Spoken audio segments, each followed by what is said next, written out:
Hello guys. आज हम जिस सुपरस्टार के बारे में आपसे बात करने वाले हैं वो सुपरस्टार अकेले तीनों खान तिकड़ी पर भारी पड़ा था। यहाँ तक कि कहा तो ये जाता था कि सलमान खान ने खुद कहा था कि उन्हें गोविंदा की पॉपुलैरिटी से डर लगता है। Well guys, let me tell you कि इस सुपरस्टार ने बॉलीवुड को एक से बढ़कर के एक कॉमेडी फिल्में दी हैं, लेकिन इसके बावजूद अपनी ही बीवी और बेटी के लिए किसी हैवान से कम नहीं था। नीलम कोठारी, रानी मुखर्जी और करिश्मा कपूर जैसे अभिनेत्रियों के साथ नाजायज संबंध थे इस अभिनेता के। और केवल इतना ही नहीं, कई बार अपनी ही बीवी को काफी ज्यादा नीचा दिखा चुका है ये सुपरस्टार। तो आखिर कौन है ये सुपरस्टार और क्या है इसकी लाइफ की पूरी कहानी, ये हम आपको बताने जा रहे हैं। जी हाँ, ये बॉलीवुड सुपरस्टार कोई और नहीं बल्कि कॉमेडी का बादशाह गोविंदा आहूजा है। गोविंदा आहूजा का जन्म 21 दिसंबर 1963 को विरार के एक गांव में चौल में हुआ था। वैसे मैं आपको बता दूं, गोविंदा कोई स्ट्रगलर नहीं, कोई नॉर्मल पर्सन नहीं, बल्कि उनके पिताजी अरुण कुमार आहूजा एक बहुत बड़े एक्टर थे और वहीं उनकी माताजी नीलम देवी भी बॉलीवुड एक्ट्रेस रह चुकी हैं। 1948 में जब अरुण कुमार आहूजा एक प्रोडक्शन हाउस खोलते हैं और उनकी कुछ मूवीज फ्लॉप हो जाती है, जिसकी वजह से उन्हें काफी बड़ा घाटा लग जाता है और वो बंगले से चौल में आ जाते हैं। इसलिए गोविंदा को चौल से अपना स्ट्रगल करना शुरू करना पड़ता है। गरीबी में परेशान गोविंदा ने तो एक बार ताज होटल में स्टीवर्ड के लिए भी अप्लाई किया था, लेकिन खराब इंग्लिश की वजह से उन्हें रिजेक्ट कर दिया जाता है। हालांकि गाइस, फिर इसके बाद गोविंदा अपने पिता की बात मान करके एक्टिंग में ट्राई करने लग जाते हैं, जिसके बाद गोविंदा अपने वीडियोस बनाते और प्रोड्यूसर्स के पास जाते, जहां पर गोविंदा के मामा जी ने उन्हें उनकी पहली फिल्म तन बदन दी। इसके बाद उन्हें लव 86 और इल्जाम भी मिल जाती है। इल्जाम सबसे पहले हिट होती है, लेकिन किस्मत से उनकी तीनों ही फिल्में हिट हो जाती है और बॉलीवुड में उन्हें एक के बाद एक फिल्म मिलती है। यहाँ तक कि कहा तो ये भी जाता था कि उन्हें सीधे 75 फिल्में भी साइन कर दी थी। बॉलीवुड में उन्होंने जब एक के बाद एक हिट फिल्में दी, फिर उसके बाद उनकी गाड़ी तब ज्यादा अच्छे से चलने लग गई जब उनकी मुलाकात होती है डेविड धमन से।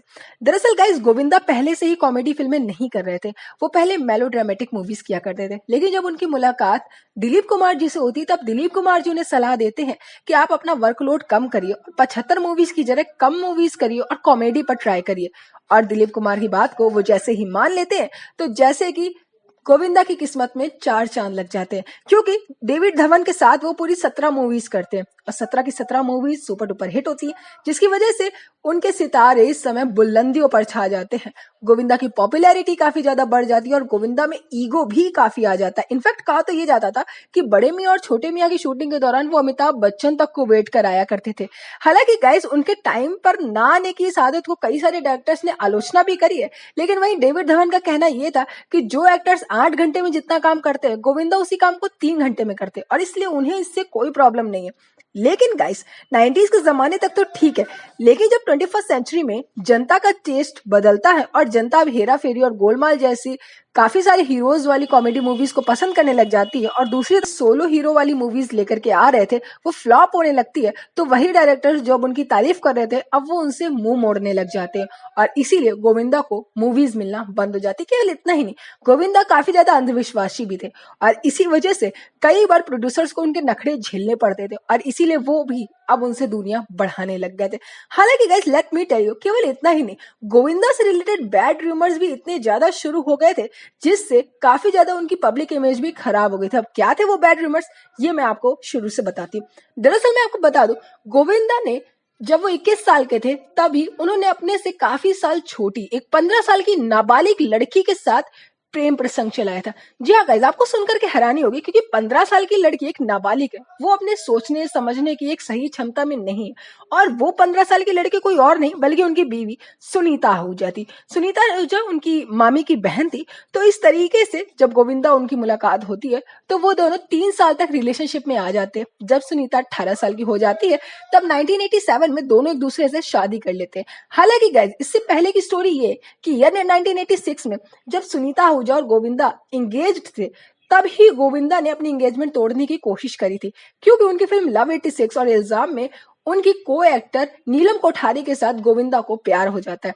दरअसल नीलम कोठारी के साथ गोविंदा ने 14 से भी ज्यादा मूवीज में काम किया है। प्रोफेशनली जब वो इतना ज्यादा नीलम कोठारी के साथ इंगेज रहने लग जाते हैं तो पर्सनली भी उनके अंदर फीलिंग्स आने लग जाती है। वो कहीं ना कहीं सुनीता आहूजा में नीलम कोठारी को ढूंढने लग जाते हैं, दोनों को कंपेयर करने लग जाते हैं। नीलम कोठारी एक एक्ट्रेस और सुनीता आहूजा एक नॉर्मल पर्सन, वो जाहिर सी बात है एक एक्ट्रेस की बराबरी नहीं कर सकती और इसीलिए कहीं ना कहीं गोविंदा सुनीता आहूजा को नीचा दिखाने लग जाते हैं। लेकिन इसके बावजूद सुनीता आहूजा, जो कि उनके प्यार में पागल थी, वो जिद पर अड़ जाती है और कहीं ना कहीं गोविंदा की फैमिली भी सुनीता आहूजा का साथ देती है और इसीलिए अपनी फैमिली के प्रेशर की वजह से गोविंदा सुनीता से शादी कर लेते हैं। लेकिन इसके बावजूद वो नीलम कोठारी के साथ रिश्ते में बने रहते हैं, यानी कि एक साथ वो टू टाइमिंग कर रहे होते हैं। हालांकि गाइस, इसके बाद कहानी कुछ ऐसी बढ़ती है कि नीलम कोठारी के साथ जब उनकी नजदीकियां बहुत ज्यादा बढ़ने लग जाती हैं तो उनकी फैमिली उन पर काफी ज्यादा प्रेशर बनाती है और इसीलिए वो नीलम कोठारी का साथ छोड़ देते हैं। But let me tell you guys, Neelam Kothari केवल अकेली नहीं थी। बात तो ये भी है कि जब उन्होंने करिश्मा कपूर के साथ 90s में 11 मूवीज करी, तब भी वो पर्सनली उनके साथ इन्वॉल्व हो गए थे। खुद न्यूज 18 की रिपोर्ट में इस बात का खुलासा किया गया है। लेकिन करिश्मा कपूर ने फिर उन्हें ज्यादा सीरियस नहीं लिया, क्योंकि फिर वो दूसरे एक्टर्स पर आ गई, क्योंकि वो बड़े बड़े एक्टर्स के साथ उस समय पर काम कर रही थी। लेकिन जिसके साथ उनका रिलेशनशिप सबसे ज्यादा विवादित रहा वो थी रानी मुखर्जी। दरअसल फिल्म हद कर दी आपने के दौरान उन दोनों की पहली बार मुलाकात होती है। फिर दोनों एक दूसरे के साथ पर्सनली भी इन्वॉल्व होने लग जाते हैं। एक फेमस जर्नलिस्ट का इस बात का दावा है कि उन्होंने गोविंदा और रानी मुखर्जी को होटल में साथ में पकड़ा है। इनफैक्ट खुद सुनीता आहूजा भी इसकी विटनेस रह चुकी हैं, जिसके बाद से गोविंदा की पब्लिक इमेज पर काफी ज्यादा बड़े बड़े दाग धब्बे लगे हैं। Let me tell you guys, अपने हस्बैंड के इतने सारे एक्स्ट्रा मैरिटल अफेयर्स की वजह से सुनीता आहूजा काफी ज्यादा तनावग्रस्त भी रहने लग गई थी। केवल इतना ही नहीं, सुनीता आहूजा ने खुद इस बात का खुलासा किया है कि वो अपने पति के साथ बंगलों में रहने की बजाय अपने बच्चों के साथ अपार्टमेंट में रहना ज्यादा प्रेफर करती हैं। वो जहां अपना क्वालिटी टाइम अपने हस्बैंड के साथ बिताना चाहती हैं, वहीं हस्बैंड है कि वो अपनी बीवी के लिए क्वालिटी टाइम निकालते ही नहीं है। वो अपने काम में काफी ज्यादा बिजी रहते हैं और फ्री होकर के वो फ्रेंड्स के साथ रहना पसंद करते हैं। और वहीं सुनीता आहूजा ने तो एक बार एक शो में ही मजाक मजाक में ये तक कह दिया था कि वो अगले जन्म में गोविंदा को अपने हस्बैंड के तौर पर नहीं चाहती है। हालांकि गाइस, इसके अलावा मैं आपको बता दूं कि सुनीता आहूजा ने कई बार पॉडकास्ट में, इंटरव्यूज में गोविंदा के कुछ ऐसे सीक्रेट्स खोले हैं जिन्हें सुन करके आप सभी दंग रह जाएंगे। रवीना टंडन के साथ उनका रिलेशनशिप हो या रानी मुखर्जी के साथ या फिर गोविंदा की जो पर्सनल हरकतें हैं उसको रिलेटेड जो भी उनकी वाइफ सुनीता आहूजा बोलती हैं वो सच में काफी गंभीर चीजें हैं। बट इसके अलावा दोनों अपनी मैरिड लाइफ में खुश हैं और दोनों को 2 बच्चे भी हैं, एक बेटी टीना और बेटे यशवर्धन। हालांकि इसके अलावा मैं आपको बता दूं, आज भले ही गोविंदा को 10 सालों से बॉलीवुड में कोई मूवीज नहीं मिल रही, कहीं ना कहीं इसका कारण ये भी हो सकता है कि गोविंदा की जो पिछली हरकतें थी वो लोगों को नहीं पसंद आ रही, और कहीं ना कहीं इसका दूसरा कारण शायद ये भी हो सकता है कि उनकी इमेज अब लोगों के बीच काफी ज्यादा खराब हो चुकी है। वेल गाइस, इसके अलावा मैं बता दूं कि भले ही गोविंदा को आज फिल्मों में काम ना मिल रहा हो, लेकिन इसके बावजूद वो 160 करोड़ रुपए के मालिक है।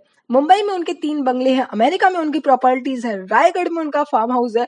वो हर मूवी के लिए 5 करोड़ रुपए चार्ज करते हैं और पर महीने वो 1 करोड़ रुपए अभी भी कमा रहे हैं, क्योंकि उन्होंने जितने भी बंगले लिए हैं वो उसे किराए पर शूटिंग के लिए उठा देते हैं और वहीं वो ब्रांड एंडोर्समेंट से भी कमाई कर लेते हैं, यानी कि हर साल वो 12 करोड़ रुपए अभी भी कमा रहे हैं और उनकी प्रॉपर्टीज की कीमत करोड़ों में है। तो इस तरीके से हम देखें तो गोविंदा का जो करियर था वो चाहे भले ही अब उतना अच्छा ना हो, लेकिन इसके बावजूद वो अभी भी काफी अमीर हैं और काफी ऐशो आराम से अपनी जिंदगी जी रहे हैं।